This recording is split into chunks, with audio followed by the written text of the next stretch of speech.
Budget एक ऐसा topic है जो हर किसी की जेब से लेकर उसकी लाइफ को तक अफेक्ट करता है। 91.2 FM पर मैं हूं अदा आपके साथ और ये शो है खास बात।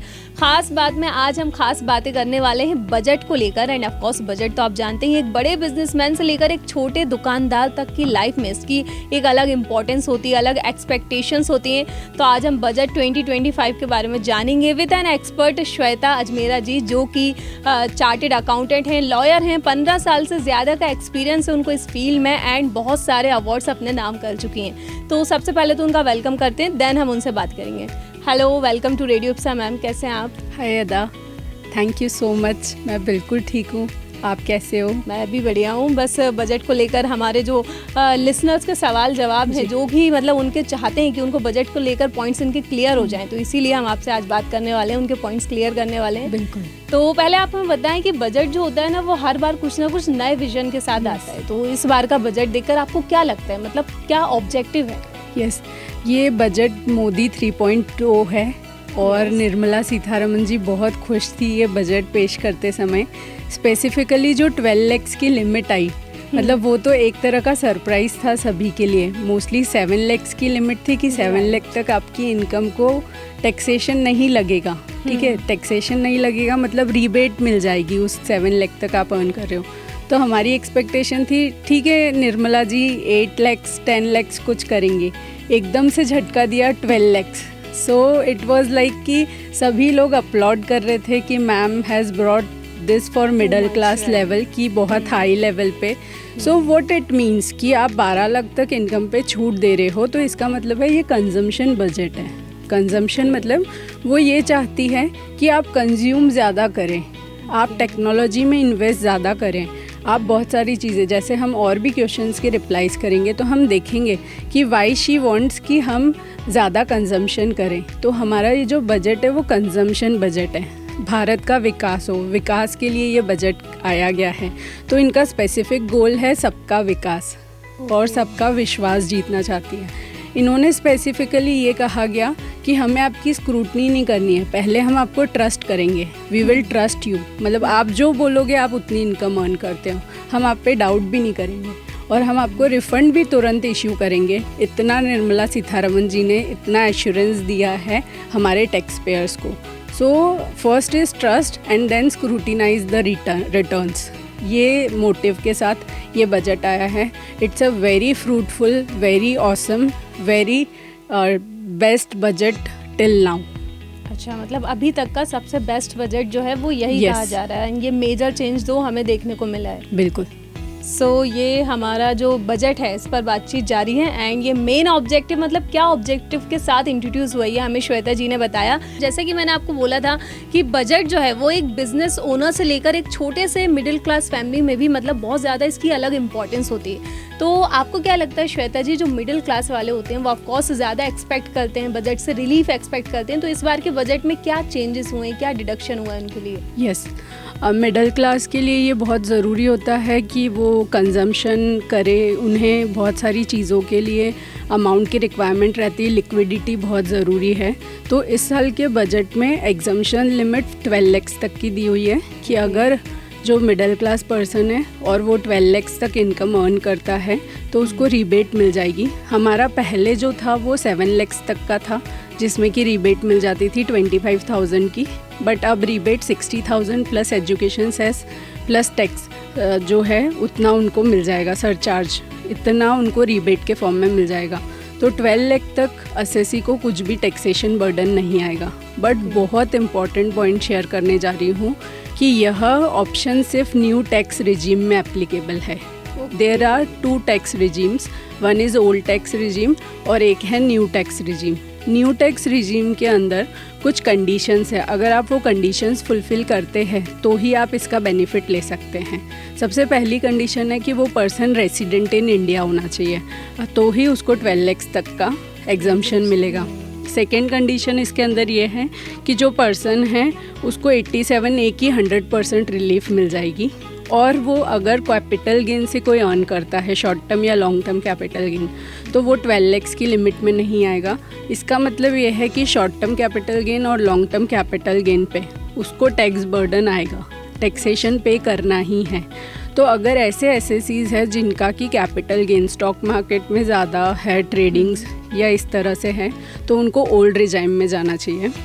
और ये न्यू रिजाइम के अंदर इन्हें सिर्फ 80 CC ट्रिपल सी और 80 CCH सिर्फ इसी के डिडक्शन है, that is national pension scheme और वीर योजना है। सिर्फ वो 2 योजना के तहत इनको एग्जम्पशंस मिलेंगे और कोई एग्जम्पशंस अलाउड नहीं आएगा। जो पहले 80C में रिबेट्स मिलती थी, एग्जम्पशन डिडक्शंस मिलते थे, वो डिडक्शन न्यू रिजाइम के अंदर अवेलेबल नहीं है। देयरफॉर एसएससी अगर ये चूज़ करता है कि वो 12 lakhs की लिमिट में एग्जम्पशन लेना चाहता है तो उसे पूरी कंडीशंस को ध्यान रखना है। वो कंडीशंस रिटर्न भरते समय बहुत ध्यान से देख के ही फिल करना है। मिडिल क्लास को बेनिफिट मिला है, बहुत ड्रास्टिक चेंज आया है, तो ये जो अमाउंट है उसको क्लेम करते समय बहुत सारी चीज़ों का ध्यान रखना है और वो न्यू रिजाइम में फॉल करेगा और new regime deemed new regime रहेगी। श्वेता जी ने हमें बताया कि मिडिल क्लास वालों के लिए क्या बहुत ही बड़ा चेंज जो है वो डिडक्शन, उसके बारे में हमने बात की। जो सैलरीड एम्प्लॉयज़ होते हैं एंड जो छोटे बिजनेसमैन होते हैं उनके लिए मतलब क्या इंसेंटिव्स हैं इस बजट में, क्या मतलब उनको जानना ज़रूरी है इस बजट को लेकर? सैलरीड इंडिविजुअल्स को स्पेसिफिकली स्टैंडर्ड डिडक्शन 75,000 तक का मिलता है। तो जो हम 12 lakhs की बात कर रहे हैं कि 12 lakhs तक आप इनकम कर रहे हो तो आपको रिबेट मिल जाएगी, जो भी टैक्सेशन बर्डन आता है उसकी रिबेट मिल जाएगी, तो आपको 0 टैक्स देना है। तो सैलरीड इंडिविजुअल के लिए इतना अच्छा मौका है कि उन्हें स्टैंडर्ड डिडक्शन तो 75,000 मिलेगा ही, प्लस अगर वो नेशनल पेंशन स्कीम में और जो डिटेल्स दी है उसमें अपना अमाउंट इन्वेस्ट करते हैं तो उन्हें 13,40,000 तक कोई टैक्स देने की ज़रूरत नहीं है उतनी इनकम पे। और छोटे व्यापारी जो छोटे बिजनेस क्लास मैन हैं, अगर वो 2 करोड़ तक कमाते हैं और वो पैसा बैंक में लेते हैं, मतलब ऑनलाइन पैसा आना बहुत ज़रूरी है, कैश में नहीं, तो फिर उनको वो 44 AD में बिज़नेस क्लास में आते हैं तो उनको 6% उनकी इनकम हो जाएगी 2 करोड़ का 6%, जो कि 12 lakhs। तो उनको वहाँ तक कोई टैक्स देने की ज़रूरत नहीं है, मतलब टर्नओवर 2 करोड़। अब अगर वो कैश में पैसा लेते हैं तो टर्नओवर 1.5 करोड़ हो जाएगा, वहाँ पे 8% की लिमिट है, मतलब आपका टर्नओवर 1.5 करोड़ रहेगा तो आप 8% उसका ले लो तो वो 12 लाख रुपीज़ हो जाएगा। तो टोटल इनकम 12 लाख है आपकी, तो आपको यहाँ तक कोई टैक्स देने की ज़रूरत नहीं है। और MSME सेक्टर्स जो micro small and medium enterprises होते हैं उनके लिए इन्होंने लिमिट्स बढ़ा दिए, 2.5 गुना लिमिट कर दी है MSMEs के लिए, और बहुत सारे बेनिफिट्स MSMEs को दिए हुए हैं। जो नए स्टार्टअप्स खुलेंगे उनको विंडो रहती है कि 10 में से 3 साल तक वो जितना भी प्रॉफिट कमाएंगे वो पूरा एग्जम्प्ट हो जाता है। तो ऐसे स्टार्टअप्स को 2030 तक आप स्टार्टअप चालू कर सकते हो, कोई भी स्टार्टअप। ये पहले 2025 तक था, 31 मार्च 2025, बट इस लिमिट को बढ़ा के 31 मार्च 2030 कर दिया है, 6 साल का एक्सटेंशन दे दिया है। आप स्टार्टअप खोलिए, आप उसमें MSME में रजिस्टर कराइए, आप 3 साल तक जितना भी प्रॉफिट कमाओगे आपको उस पर कोई टैक्स नहीं देना है। That is the major point I think. Yes, बहुत ही बड़ा पॉइंट है। सो ये हम जान रहे हैं बजट के बारे में, एंड बजट जो है वो सभी की लाइफ में मतलब उसकी अलग इंपॉर्टेंस होती है। जैसा कि मैंने आपको बताया था, तो अभी उन्होंने बताया हमें कि सैलरीड जो एम्प्लॉय होते हैं उनके लिए क्या इंपॉर्टेंस है, जो ओनर्स हैं, जो छोटे बिजनेसमैन हैं, उनकी लाइफ में क्या इंपॉर्टेंस है, क्या चेंज है, ये सारी चीज़ें हमने डिस्कस की। सेविंग्स और रिटायरमेंट प्लानिंग ने सभी के लिए आजकल बहुत ज़्यादा इंपॉर्टेंट है। 91.2 FM पर मैं हूँ अदा आपके साथ, और ये शो है खास बात। खास बात में आज हमारी खास बातचीत हो रही है बजट को लेकर, एंड श्वेता जी हमारे साथ हैं जो कि चार्टेड अकाउंटेंट हैं, एंड वो हमारे बजट को लेकर जो भी सवाल हैं उसको बहुत ही अच्छे से एक्सप्लेन कर रही हैं, हमें बता रही हैं। मैम, आप हमें बताएं कि बजट जो है अभी इंट्रोड्यूस हुआ है, एंड ऑफकोर्स आजकल लोग सेविंग और उसको लेकर रिटायरमेंट प्लानिंग को लेकर बहुत ज़्यादा सीरियस है, तो आपको क्या लगता है इस बार के बजट में क्या ऐसी अनाउंसमेंट हुई उनके लिए? वेरी ट्रू अदा, सेविंग्स और रिटायरमेंट प्लानिंग सभी को करना चाहिए। Like weather a kid, minor level पे, स्टूडेंट्स के लेवल से उनके लिए सेविंग्स करना चाहिए। यहाँ फ्रेंड्स 2 रिजाइम में ये डिवाइड हो जाएगा, old regime as well as new regime. अगर आप ओल्ड रिजाइम चूज़ करते हो तो आपके पास बहुत सारे ऑप्शंस अवेलेबल हैं। लाइक ATC में आप लाइफ इंश्योरेंस ले सकते हो। ATC में जो आप ट्यूशन फ़ीस अपने स्टूडेंट्स की देते हो उसका डिडक्शंस मिल जाता है 1,50,000 रुपीज़ तक। आप फिक्स डिपॉजिट 5 ईयर्स के लिए कर सकते हो। देन ATD में आप मेडिकल के लिए जो भी चीज़ें रहती है उसके बेनिफिट्स मिल जाते हैं। देन नेशनल पेंशन स्कीम में आप इन्वेस्ट कर सकते हो, प्लस अग्निवीर स्कीम में आप इन्वेस्ट कर सकते हो। इस तरह से अगर ओल्ड रिजाइम सिलेक्ट करते हो तो ये बेनिफिट्स आपको अवेलेबल रहेंगे। बट फ्रेंड्स, अगर आप न्यू रिजाइम में जाते हो तो आपके पास सिर्फ 2 ऑप्शन है। एक है नेशनल पेंशन स्कीम और दूसरा है अग्निवीर। तो नेशनल पेंशन स्कीम अगर हम बात करें तो 80 में अवेलेबल रहता है। यहाँ एम्प्लॉय को 10% of basic salary plus DA इतने लिमिट तक डिडक्शन अलाउड हो जाती है और यहाँ पे 50,000 रुपीज़ तक का वो इन्वेस्टमेंट कर सकते हैं। अगर हम फर्दर बात करें तो NPS वात्सल्य स्कीम, ये माइनर के लिए एक NPS वात्सल्य स्कीम है जो सिर्फ माइनर के लिए है। पहले ऐसा होता था कि सिर्फ माइनर ही इसमें इन्वेस्टमेंट कर सकते हैं, बट अब पेरेंट्स और गार्जियन भी माइनर के बिहाफ पे इसमें इन्वेस्ट कर सकते हैं। और पहले विड्रॉल पे टैक्स लगता था, अब अगर 25% तक विड्रॉल करते हैं बिकॉज माइनर को कोई नेसेसिटी है, सपोज़ हेल्थ इश्यू है या कोई और इमरजेंसी आ जाती है, तो अगर वो 25% तक का विड्रॉल भी करते हैं तो उसमें उनको कोई टैक्सेशन बर्डन नहीं आएगा। सेक्शन में ये चीज़ें 1,50,000 में 50,000 और यानी 2 लाख रुपीज़ तक आपको इसका बेनिफिट मिल जाएगा। तो ये सारी प्लानिंग्स में आप रिटायरमेंट और अपनी सेविंग्स कर सकते हैं। सो बहुत ही अच्छे से एक्सप्लेन किया श्वेता जी ने, हमें बहुत ही अच्छे से बताया कि रिटायरमेंट प्लानिंग के लिए हम लोग क्या कर सकते हैं। एंड अब मैं आपसे जानना चाहती हूँ मैम कि जो इकोनॉमिकली वीकर सेक्शन है उनके लिए क्या है इस बजट में? यस, बहुत सारी चीज़ें हैं जो मोदी गवर्नमेंट ने अनाउंस करी है वीकर सेक्शंस के लिए। पहली तो सुभद्रा योजना है। इसके अंदर 17 सितंबर 24 में PM हमारे प्राइम मिनिस्टर मोदी जी ने अनाउंस किया था कि ओडिशा में जितनी भी वुमेन है 21 से लेके 60 ईयर्स तक की एज की, उनको हमें एम्पावर करना है। उनको 5 ईयर्स में 50,000 रुपीज़ अमाउंट दिया जाएगा, मतलब एवरी ईयर 10,000 रुपीज़। तो एक तो रक्षाबंधन पे, क्योंकि सारी बहनें हैं तो उनकी रक्षा करना है, और दूसरा है इंटरनेशनल वुमेन डे पे 5,000 रुपीज़ दिए जाएंगे।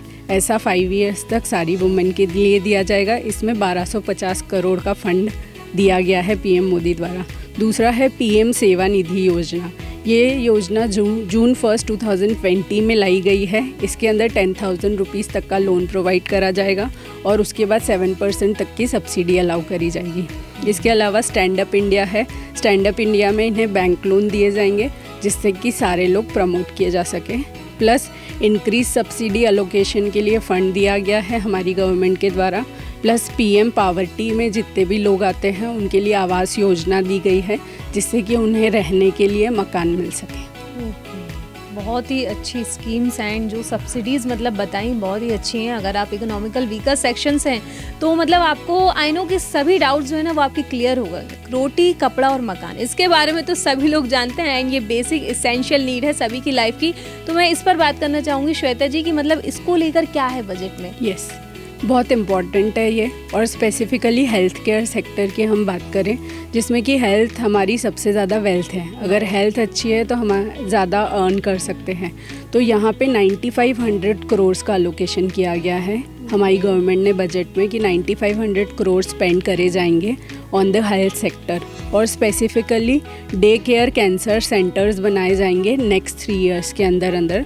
मेडिकल एजुकेशन एक्सपांशन करा गया है। 10,000 एडिशनल सीट्स दी जाएगी स्टूडेंट्स को कि स्टूडेंट्स मेडिकल एग्ज़ाम्स में एनरोल कर सकें। प्लस 75,000 सीट्स कर दी जाएगी नेक्स्ट 5 ईयर्स के अंदर। ये है हेल्थ केयर सेक्टर से related. Friends, education sector, artificial intelligence, अभी जो वर्ल्ड है आर्टिफिशियल इंटेलिजेंस का वर्ल्ड है जहाँ पे हम रोबोटिक्स देख रहे हैं, रोबोट प्रोसेस आउटसोर्सिंग और रोबोटिक्स ऑपरेशंस कर रहे हैं। रोबोटिक्स सारे आंसर्स दे रहे हैं। आर्टिफिशियल इंटेलिजेंस के थ्रू हमें वो लोग आर्टिफिशियल इंटेलिजेंस सारे जॉब्स हमारे कर रहे हैं। तो आर्टिफिशियल इंटेलिजेंस के लिए गवर्नमेंट ने 500 करोड़ का इन्वेस्टमेंट करने का अलाउंस किया गया है जिससे कि हमारे यहाँ पे स्टूडेंट्स आर्टिफिशियल इंटेलिजेंस को समझ सके और उसको इम्प्लीमेंट कर सकें। सेकेंड इज़ इसमें बहुत सारी लैब्स बनाई जाएगी जो कि अटल लिंकरिंग लैब्स है। लैब्स में भी अमाउंट डाला गया है जिससे कि रिसर्च एक्टिविटीज़ करी जा सके और बहुत सारे लोगों को इसका बेनिफिट दिया जा सके। थर्ड इज़ हाउसिंग के लिए अफोर्डेबल हाउसिंग स्कीम्स के लिए टैक्स रिलीफ दी जाएगी होम बायर्स को। और इसमें एक बहुत अच्छा पॉइंट आ गया है कि पहले अगर आप एक सेल्फ ऑक्यूपाइड हाउस रखते थे तो उसकी जो एनुअल वैल्यू मानी जाती थी वो नील मानी जाती थी, मतलब आपने उसको रेंट पे नहीं दिया है और आप खुद रहते हो। अब ऐसे आप 2 सेल्फ ऑक्यूपाइड हाउस रख सकते हैं। पहले क्या होता था, सिर्फ बिजनेस क्लास और या फिर प्रोफेशनल्स जो कि बाहर बिजनेस कर रहे हैं या बाहर प्रोफेशन है, अलग अदर सिटीज़ में जा रहे हैं, तो फिर उनको 2 हाउसेस पे नील एनुअल वैल्यू मिल जाती थी। बट अब सभी के लिए अनाउंस कर दिया है कि आप अफोर्डेबल हाउसिंग में आइए और 2 हाउसेस परचेज़ करिए और आपको उस पर कोई भी टैक्स गवर्नमेंट को नहीं देना पड़ेगा। ओके, सो ये हमें श्वेता जी ने बताया एजुकेशन पर, हेल्थ केयर पर और साथ ही साथ एआई का भी मतलब क्या इम्पोर्टेंस है इसमें, ये सारी चीज़ें हमने डिस्कस की। श्वेता जी, मैं आपसे जानना चाहती हूँ कि अनएम्प्लॉयमेंट और एवरेज टैक्स पेयर के लिए क्या बेनिफिट है, इसमें क्या है उनके लिए? यस, अनएम्प्लॉयमेंट के लिए गवर्नमेंट चाहती है कि हमारे स्टार्टअप्स बहुत ज़्यादा हो, ठीक है। तो स्पेसिफिकली वो चाहती है एमएसएमईज़ को बढ़ावा देना, micro small and medium enterprises को, जिसके लिए उन्होंने एक कस्टमर क्रेडिट कार्ड की लिमिट अनाउंस करी है जो कि 5 लाख तक की लिमिट दी जाएगी। फर्स्ट ईयर में 10 लाख तक भी सच कार्ड को आप यूटिलाइज़ कर सकते हैं। और fund of funds for startups और दूसरी स्कीम्स है कि आप जितना स्टार्टअप है, तो गवर्नमेंट ये चाहती है कि आप एम्प्लॉय मत बनिए, आप खुद एक एंटरप्रेन्योर बनिए। गवर्नमेंट का अब फोकस है ज़्यादा एंटरप्रेन्योरशिप क्रिएट करना, मेक इन इंडिया, जो मोदी जी का नारा है कि हमें इंडिया में ही बनाना है। हम एप्पल की बात करें, एप्पल फ़ोन इंडिया में मैन्युफैक्चरिंग स्टार्ट कर चुका है। बहुत सारी फॉरेन कंट्रीज़ इंडिया में आके मैन्युफैक्चरिंग कर रही है क्योंकि हम मेड इन इंडिया के कंसेप्ट को बढ़ावा दे रहे हैं। तो इससे हमारा अनएम्प्लॉयमेंट बहुत कम होगा बिकॉज आउटसाइड कंट्रीज़ से बहुत सारी कंपनीज़ इंडिया में आ रही है। Second thing is average tax payer को क्या क्या पॉइंट और क्या क्या एडवांटेजेस के बेनिफिट लेना है। पहला तो नए जो टैक्स के स्लैब्स आ गए हैं जो कि अप टू 4 लाख आपको नील है, कोई टैक्सेशन बर्डन नहीं है। 4 लाख से लेके 24 लाख तक 5% से लेके 30% के स्लैब्स है। अगर आपकी इनकम 24 लाख से अबव जाती है तो ही आपको 30% का टैक्स रेट है, नहीं तो कोई टैक्स स्पेसिफिक नहीं है। अगर कंपनीज़ लिमिटेड लायबिलिटी पार्टनरशिप्स और बाकी सभी की बात करें तो स्लैब्स में कोई चेंज नहीं है। जो पुराने स्लैब्स थे सभी वही, जो उनके टैक्स रेट्स हैं उनको स्लैब्स नहीं होते हैं, सिंपल डायरेक्ट टैक्स रेट होता है, वो अप्लाई होगा। सेकेंड थिंग इज़ TDS में बहुत बेनिफिट हुआ है, टैक्स डिडक्शन एट सोर्स, क्योंकि डीक्रिमिनलाइजेशन ऑफ लॉज हो रहा है। तो हमारी गवर्नमेंट चाहती है कि लोगों को प्रोसिक्यूशन तक नहीं जाना पड़े, लोगों को जेल ना जाना पड़े। इसीलिए गवर्नमेंट ने TDS में जैसे पहले रेंट पे करते थे 1 साल में 2,40,000 रुपये से ज़्यादा, तो आपको TDS डिडक्ट करना पड़ता था सेक्शन 194I में। अभी उसकी लिमिट कर दी है 50,000 पर मंथ। मतलब अगर आप 50,000 पर मंथ भी रेंट पे करते हो तो आपको सामने वाले के टैक्स काटने की ज़रूरत नहीं है। बट अगर किसी भी मंथ में वो 51,000 हो गया तो फिर आपको टैक्स डिडक्ट करना पड़ेगा। देन प्रोफेशनल फ़ीस आप पे करते हो तो उसका स्लैब 30,000 से लेके 50,000 कर दिया गया है।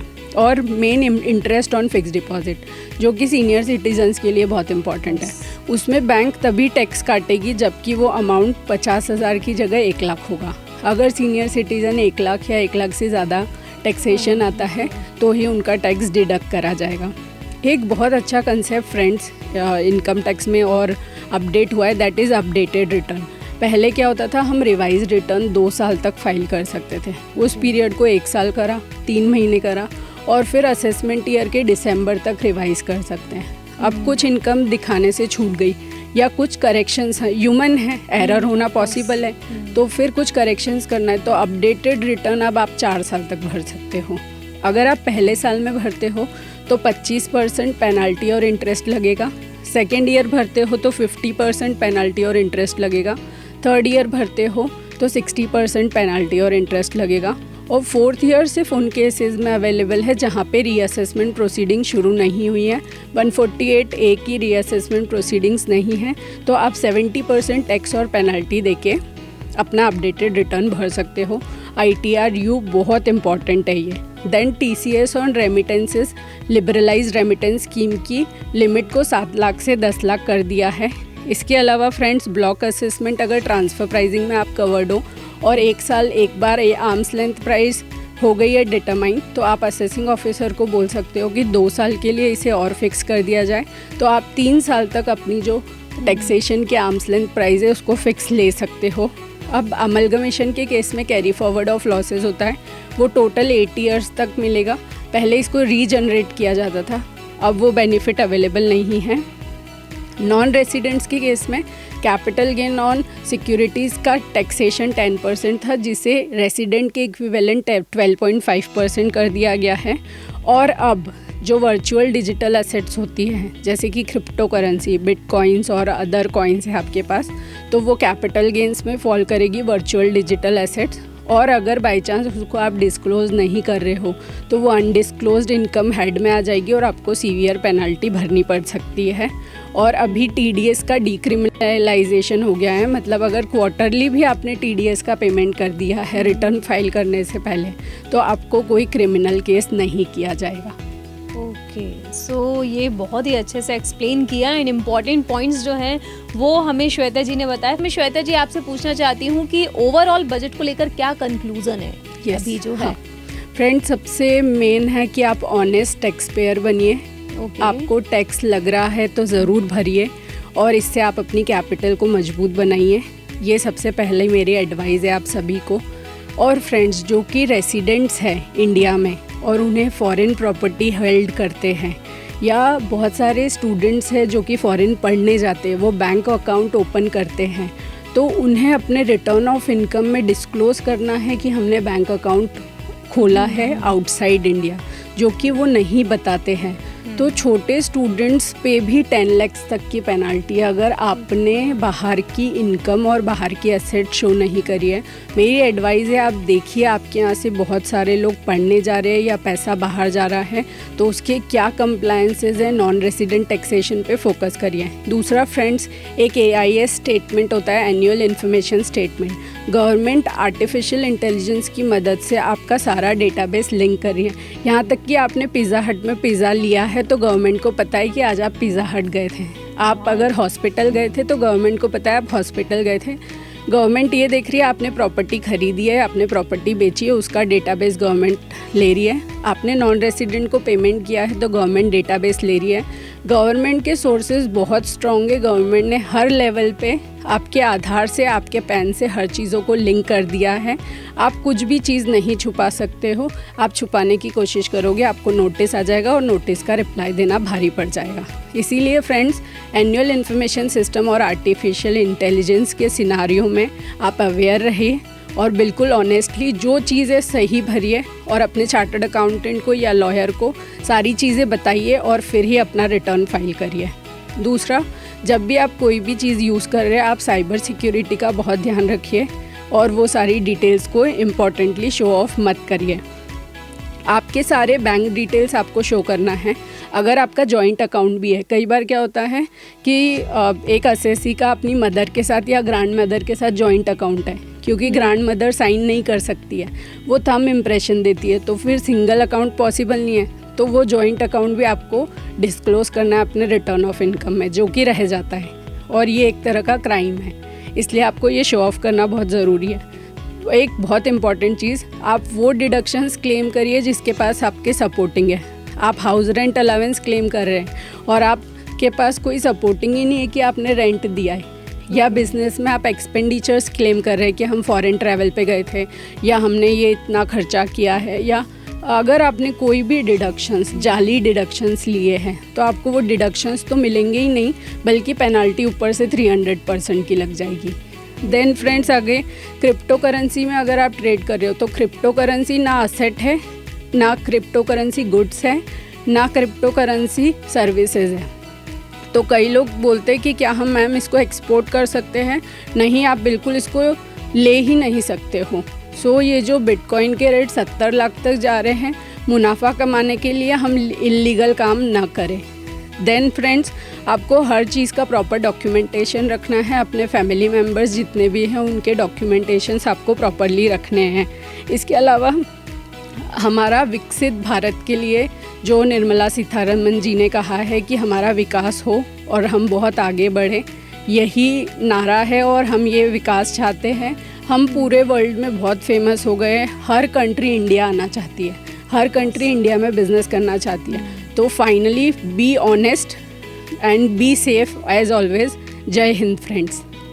Thank you so much Shweta ji, आपने जो बजट को लेकर इतने अच्छे अच्छे पॉइंट्स और सभी चीज़ें हमारे दिमाग में थी वो क्लियर की। काफ़ी ज़्यादा इंसाइटफुल डिस्कशन रहा। एक बार मैं फिर आपको थैंक यू बोलना चाहूँगी। थैंक यू फॉर कमिंग, आप यहाँ पर आए, हमें बताया। तो अब वक्त हो गया आपको बाय बोलने का, लेकिन हमारी मुलाकात जल्दी होगी खास बात में एक और ख़ास मेहमान के साथ। आपसे फिर जल्दी मिलूंगी। Till then stay tune to radio Ipsa 91.2 FM and this is me Azada on the show खास बात।